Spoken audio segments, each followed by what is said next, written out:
That's literally what I do during the I, quarantine, and you can do it in 15 minutes. uh, It's not fun. you can do it in 15 minutes.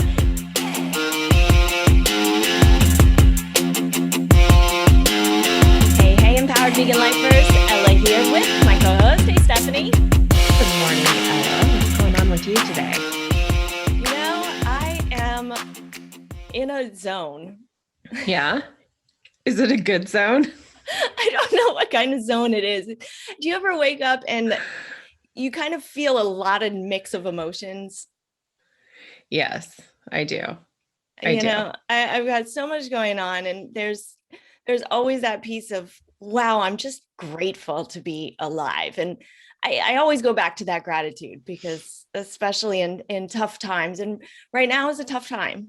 Yeah. And, we talked about this on last week's episode, but for our listeners who haven't listened to last week's episode, my love of my life, my little Shy, my 9-pound rescue Chihuahua, who's going on about 15 this year. She jumped off the bed last week, and basically she has 3 slipped discs in her neck, in her back, and she lost the use of her limbs, all 4 of them, for a little bit. Got her to the neurologist. We had an MRI. It was just a horrendous experience. And since then, she has made some progress. She is standing, and I got really excited yesterday because 2 days ago, because she really seemed to be on her feet again and walking pretty well. And then she's kind of declined the last 2 days again. Mm-hmm. So it's just been, up and down, and a lot of sleepless nights, and my heart hurts for her. She's on bed rest for a month, and kind of checking in with the neurologist daily. And it's going to be a road to recovery. So it's tough. Yeah. A tough few days for sure. Yeah. And it was interesting. Yesterday, I was teaching a class, and it just, this whole thing sparks me to talk about gratitude. And well, hey, I wasn't planning on doing a segue into our topic today, but really about being grateful for our bodies and all that they do for us. And sometimes, and we're going to talk about this later, so I won't talk about it much, but I kind of stopped and paused and gave the little talk in the class. And I don't think a lot of women hear that. And it was a class full of women. And I tell you what, I just talked for a few minutes, and I got a round of applause in my class. It was very unexpected. Everybody started clapping. So I love that. It really hit a nerve for people to hear that. It feels good to hear that. Absolutely. Yeah. I think so often I think most of the time the messages that we get is that we're just not good enough. Mm-hmm. And you really can't hold that thought and be grateful for your body at the same time. So absolutely. I mean, what a gift you gave that group of women. Yeah. And I used little Shy as an example, Yeah. So yeah, we'll get into that later. Tell me about you. Tell us about you. What's going on? My kiddos are headed back to in-person school on the 1st. Oh, are they? Okay. Yeah. So everybody's opened up again? Everybody's going to be opened up again in our county. Okay. And I'm having a really hard time with it, which I think is really interesting. That is interesting. Yeah. Because you've had a lot of together time. We've had a lot of together time, and I am not ready for it to be over. And I'm not a parent. Kind of realized this. Yeah. I'm not a parent. I mean, I'm a parent up to a fur baby, but not a child that goes to school. Right. Do you think most of our listeners out there, because I have no idea, would be on the same page as you? Or would you think most people are kind of ready for their kids to go on back to school? I think, you know what? I bet there's a mix. Yeah. Honestly. And wherever you're at is where you're at. I mean, I would have thought I would be ready for Uh-huh. everybody to kind of fly the coop, but I am not. Aw. I want them around more. Well, your kiddos are freaking awesome. They They really really are. are. I have to, I can't be humble about them. They're just really great human beings. I love Yeah. being around them. They're Yeah. so much fun, and Are they ready to get back to school? they're not. They're Even not. even Eva? Well, Eve, yeah, okay, so Eva's ready. Eva's more than ready. Eva's a diva, like in the best possible way. She is best possible in the way. best possible. I mean that in the best possible way. She is a trip and a half. She is just a really, really vibrant and full of life human being. She is, and she's so in tune with people. An extrovert too, right? Yes, Yeah. an extrovert, but not an extrovert in the way that she's like likes to call attention to herself. It's more, she just loves people, and she just loves connecting with people. She loves meeting new people. That's been really hard for her. So yeah. So Eve, yeah. Okay. Eva's ready. But Eva can connect with people at the grocery store. Yeah. She's, she just is that kind of a human being who loves others. So so cool. But my other two are both introverts like me. And I guess we enjoy being on the couch together. So. Oh, so interesting. I think that we want to invite you guys to connect. And speaking of connection, with us in the Empowered Vegan Life group. Yes. If you're not in there yet, now's the time, because the month of March, you guys, we've got a lot going on, a lot of free stuff going on in the Empowered Vegan Life group. And so I want to throw that out there right now. We're going to be doing some breathing practice after I was inspired from Wim Hof's workshop, and we're going to do that together. Everybody's looking for accountability and that connection, that extra push, that extra motivation and inspiration you need to start to form healthy habits. Right. So that's what we want to help you do this month of March, give you a taste of Vegan Life Coach Academy and help you build some healthy habits. And we're going to do that through the breathing. We're going to have a yoga class available to you live and recorded, fitness class. We've got mindset training we're doing. We've got so much going on. So if you haven't yet, we'll put the link in the show notes. Definitely hop on over and join us in the Empowered Vegan Life Facebook group. Yes. Oh, and we also have a Telegram channel. Because you know what? Some people are not on Facebook. Some of our listeners are not on Facebook, which I totally get. Yes. Totally get. Yes. Which is why we wanted to have another way to connect. And so we've got our Telegram channel. So I need to make a note to remember to put that in the show notes because we'll be kind of putting a lot of the stuff that we're doing in the group right there in Telegram. It can be delivered to your computer, to your phone, and you can connect with us that way. Yeah. Yeah. Cool. It's a good time to join. Stephanie, let's do a Sexy Fit Vegan Faves segment. Oh, okay. You want to do it? Yeah.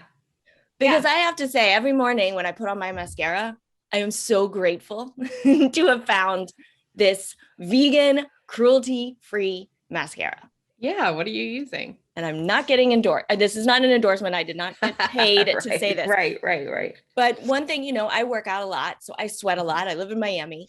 So to find a vegan and cruelty-free mascara that is also at least water resistant has not been an easy task, but I found one and I put it on our Amazon page so that people can see. It's Pacifica.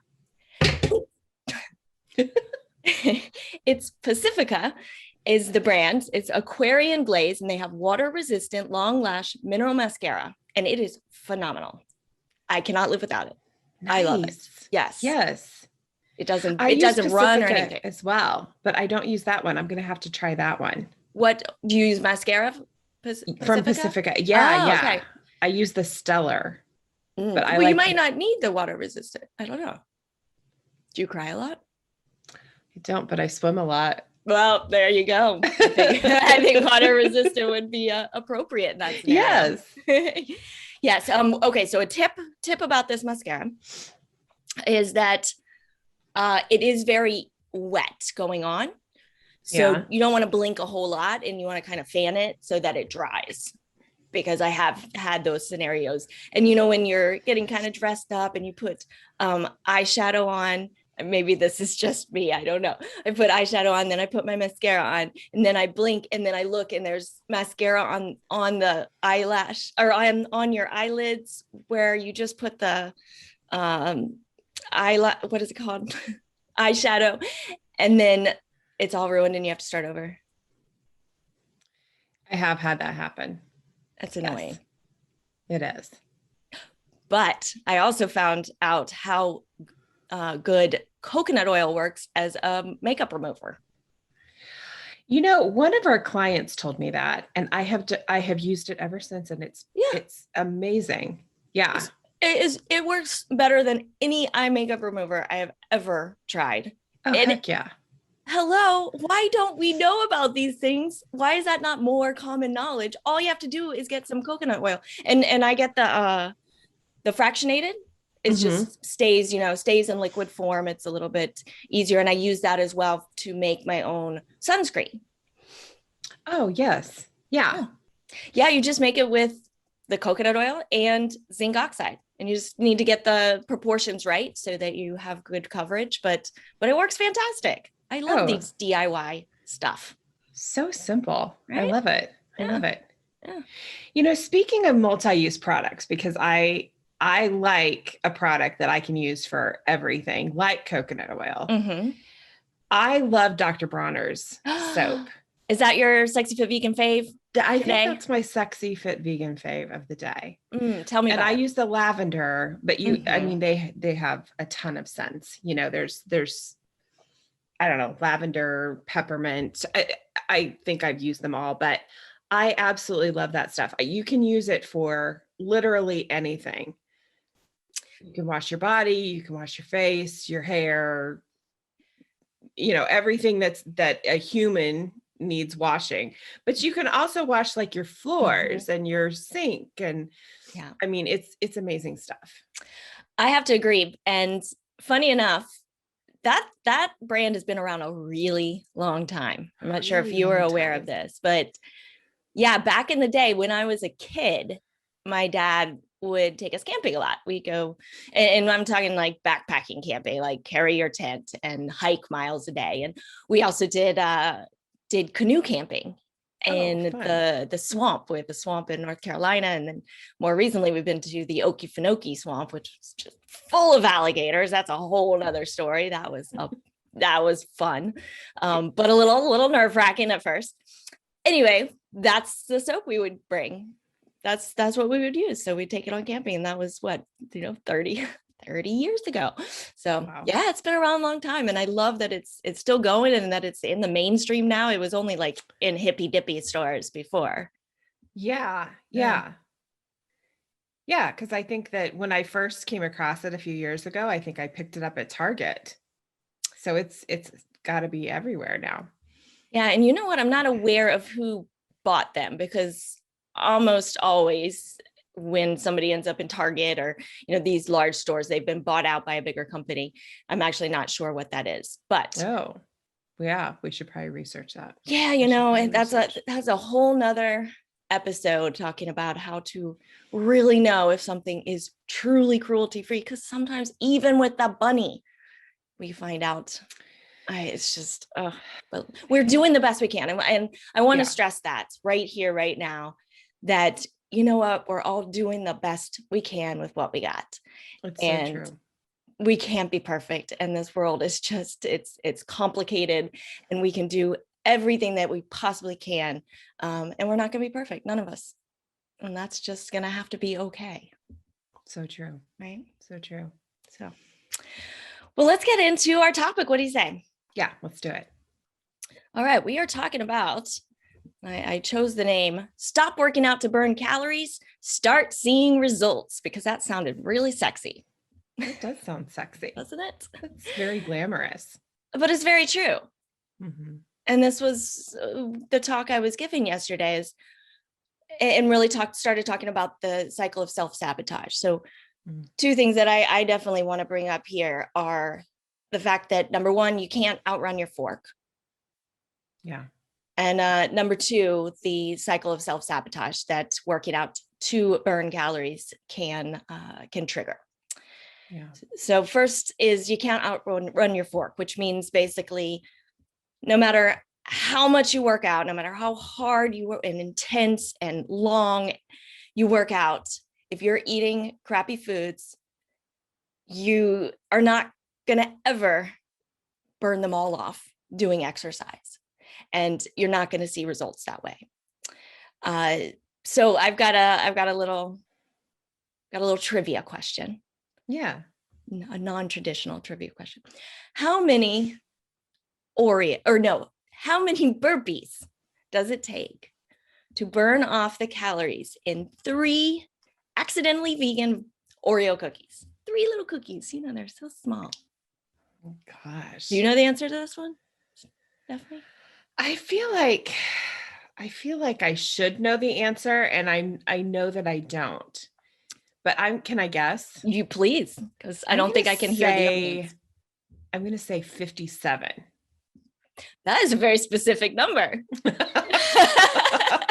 You sure it's not 58? I don't think it's 58.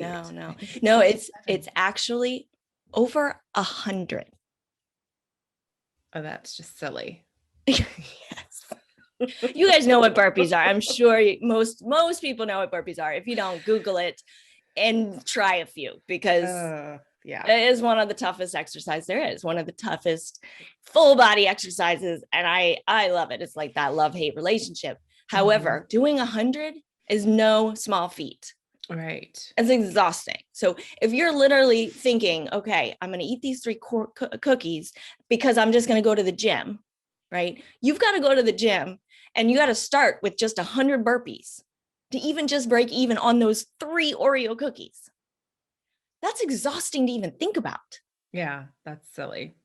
And how much less fun is it to eat a treat food if in the back of your head you're saying, well, now this equals an extra hour at the gym? Right. How fun is that? Yes. Right. And then the gym becomes punishment. Right. So none of those things work for me. I don't know about you.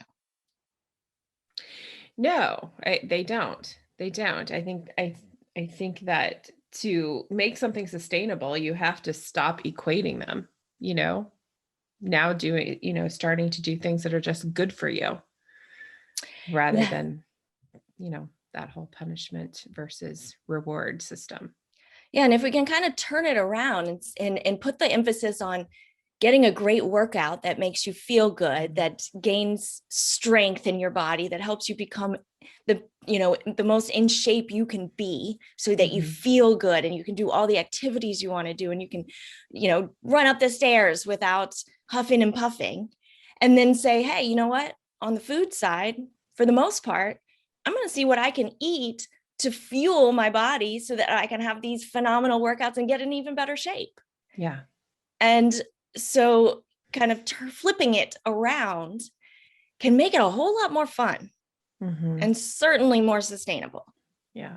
And that's what we're really here to help you guys do, is create a lifestyle, something that's sustainable, something that's enjoyable, so we can get rid of that yo-yo effect that so many people are stuck in. And that's that cycle of self-sabotage. Do you want to talk to the self-sabotage, Stephanie, and that cycle that we fall into? Yeah, absolutely. I think we talk a lot about self-sabotage because people tend to fall into that cycle, when they're doing things that are completely unsustainable. Whenever we're in a system of change, we're trying to change any sort of habit, or we're trying to introduce something new into our lives, there is this system of resistance that just creeps up.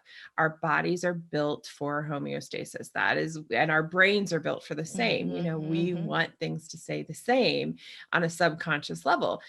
So self-sabotage is often just our way of trying to get back to what we know, what we know to be true. Now, when you put in a system of punishment and reward to all of that, then we're always going to lean towards what we consider to be rewards. Well, if a reward is an Oreo cookie and a punishment is a workout, then we've definitely got it backwards, and self-sabotage is, inevitable.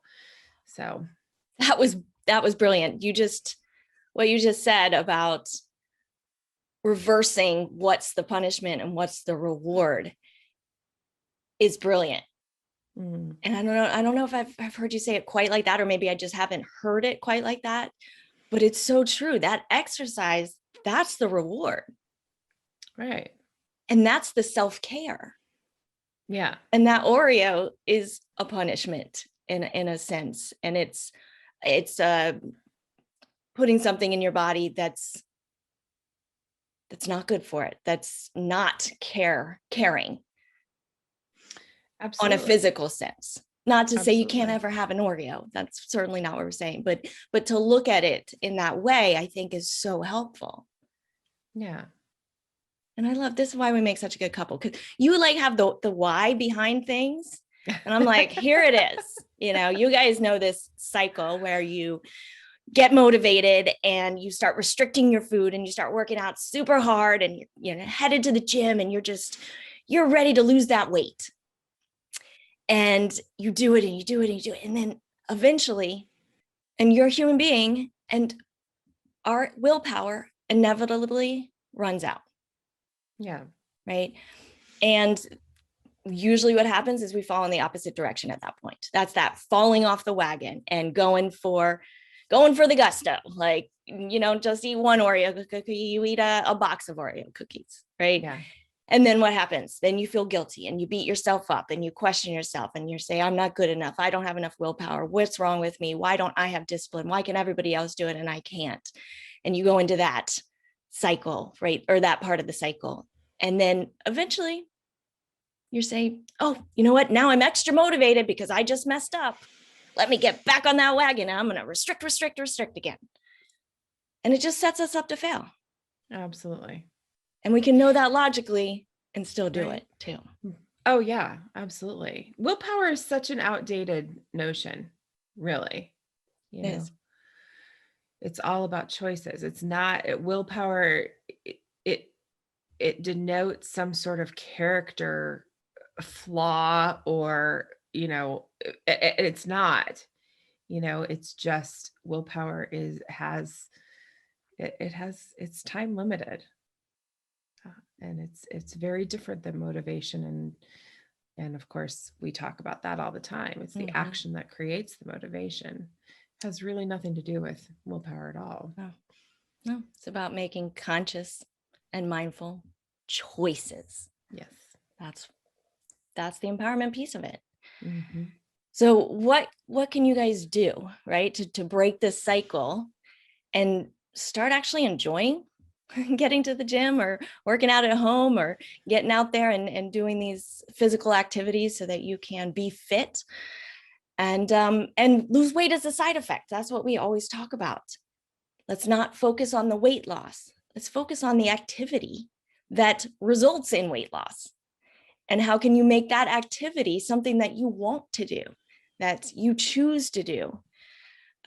Because you don't necessarily have to want to do it at first. Not everybody, we talk about this, not everybody loves working out like I do. But we know that it's important, right? So how can we make it something that we say, you know what, I'm going to keep this as a habit because I know it's good for me. And then how can I make it as enjoyable and as fun as it possibly can be for me? So I think one of the things that we talk about is finding your why. Yes. And making the shift from your why being to lose weight to the reason behind why you want to lose weight, and really looking at the big picture and taking into consideration your values, what you truly care about in the world. Yeah. Right. So a why of, I want to be active into old age. Mm-hmm. That's pretty motivating.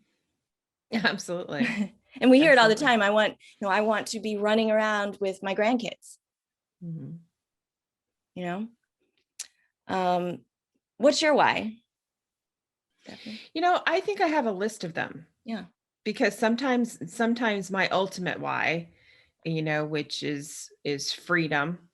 I want freedom of choice. I want to be free to choose, to train for a 5K, or I want to be free to swim a mile. When we're talking about, also health things, I want to be healthy. But my ultimate why is always my kids. I want to be as the best person I can be for them. But sometimes my why is, you know what, I'm going to feel a whole lot better in an hour. I'm going to be more awake. I'm going to be more alert. I'm going to be able to give more to my day.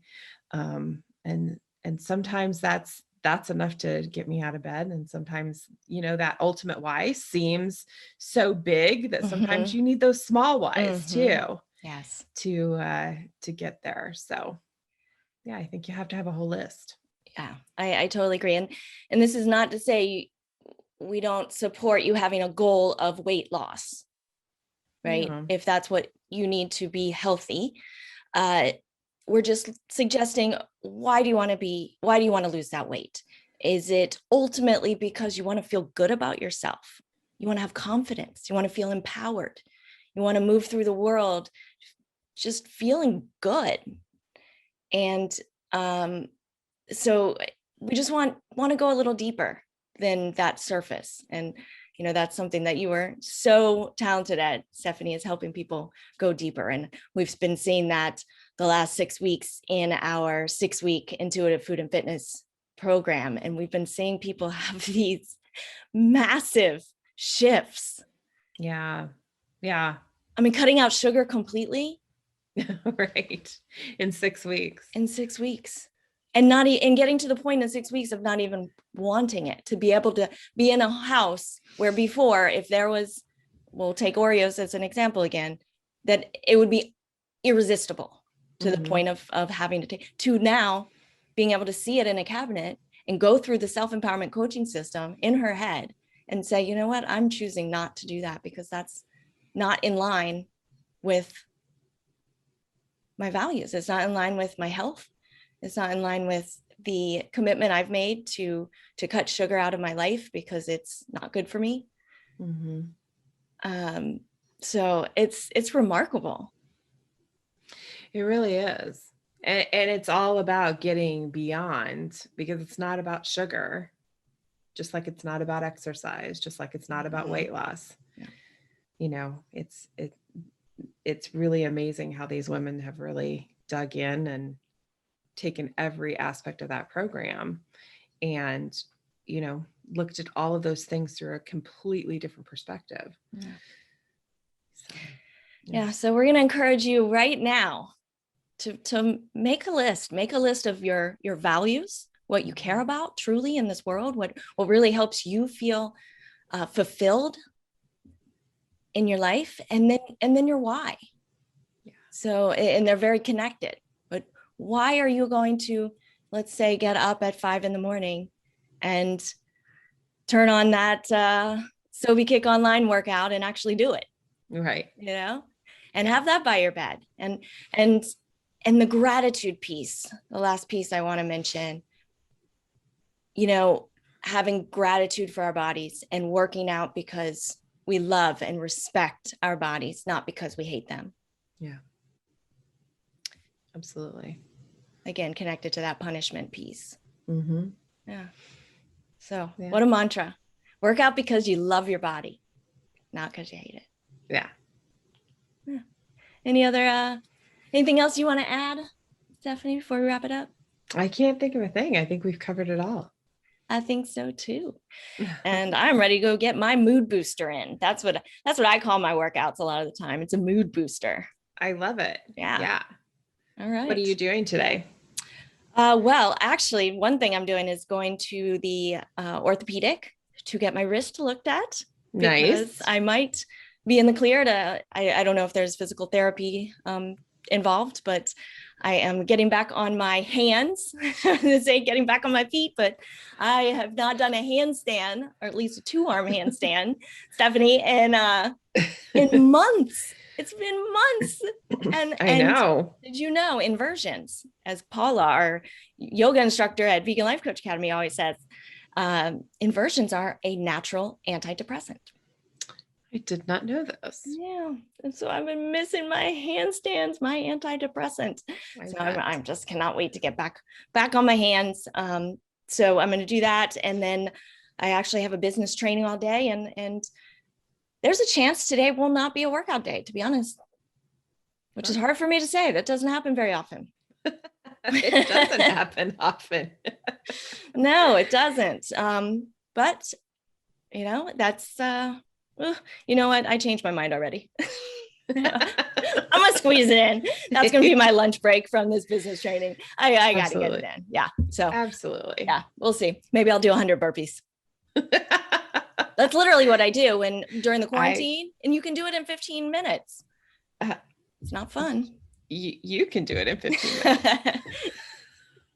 Maybe 10, maybe less. I don't know. Should I time it? Maybe, yeah. I think that could be a really great little workout and a little challenge for you. Yeah. See how many burpees you can do in 10 minutes. 10 minutes. That's a challenge right there. And this goes to show you guys, you don't need a whole hour. No. And you know what? And I know we keep going here, but one thing that Leslie said, one of our clients talked about, is how she's really incorporated 10 minutes at a time of exercise throughout her day, because she doesn't really have an hour chunk, but she gets it in 10 minutes at a time. And that before it was more of an all or nothing type of thing, and how well this is working for her since she's shifted her idea of what needs to be incorporated to make it a workout. Yeah. It really goes back to something that we said, I think it was last week, we were talking about perfectionism too. And it's the same principle here. It's, we don't have to think in terms of all or nothing. It can be all or something. And sometimes 10 minutes at a time, I mean, that really racks up during the day. So it does. Yeah. Well, cool. All right, you guys, we're going to wrap it up. We will put in the show notes the link to join the Empowered Vegan Life group, and definitely share this episode, share this show with friends and family. We have something here for everyone. Absolutely. All right, until next time.